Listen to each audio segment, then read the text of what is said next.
সঙ্গীত জগতে এক উজ্জ্বল নাম কুমার শানু, যার কণ্ঠে প্রেম, ব্যথা আর ভালোবাসার অজস্র গান মাতিয়ে দিয়েছে কোটি শ্রোতাকে। তার অসংখ্য হিট গান আজও মানুষের মুখে মুখে ফেরে, কিন্তু এই গানের ঝলমলে আলোর আড়ালে লুকিয়ে রয়েছে এক অন্ধকার অধ্যায়, যা এবার তার সামনে এনেছেন তারই প্রাক্তন স্ত্রী রীতা ভট্টাচার্য। সম্প্রতি এক সাক্ষাৎকারে রীতা ভট্টাচার্য বলেছেন দাম্পত্য জীবনের অন্ধকার দিকগুলোর কথা। তিনি দাবি করেছেন জীবনের সবচেয়ে দুর্বল সময়ে, এমনকি তার গর্ভাবস্থাতেও শারীরিক ও মানসিক নির্যাতনের শিকার হয়েছেন তিনি।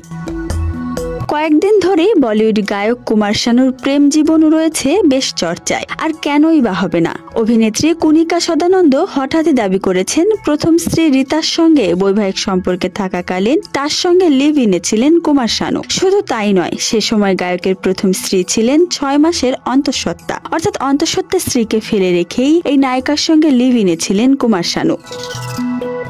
এদিকে কুমার শানুর প্রাক্তন স্ত্রী বলেছেন তিনি যখন তৃতীয়বারের মতো গর্ভবতী হলেন তখনই তার সাথে ঘটতে থাকে একের পর এক অমানবিক অত্যাচার। রীতা বলেন, আমার বাবা যখন মারা যান তখন আমার গর্ভে জান ছিল, আর সে সময়ে নাকি নির্যাতনের সীমা ছাড়িয়ে যায়। এমনকি এই গর্ভবতী স্ত্রীকে কুমার শানু আদালত পর্যন্ত টেনে নিয়েছিলেন। রীতা আরো বলেন তাকে খাবার থেকেও বঞ্চিত করা হয়েছিল, রান্নাঘরের স্টোর রুম তালা দিয়ে তারা বাইরে চলে যেতেন। আর রীতা ভট্টাচার্য প্রহরী পাঠিয়ে 1 কেজি চাল কিনে বৌদির রান্নাঘরে গিয়ে রান্না করে খেতেন। এমনকি তার শিশুদেরকেও দুধ দেওয়া বন্ধ করে দেওয়া হয়। চিকিৎসকের খরচও কখনো দেননি কুমার শানু।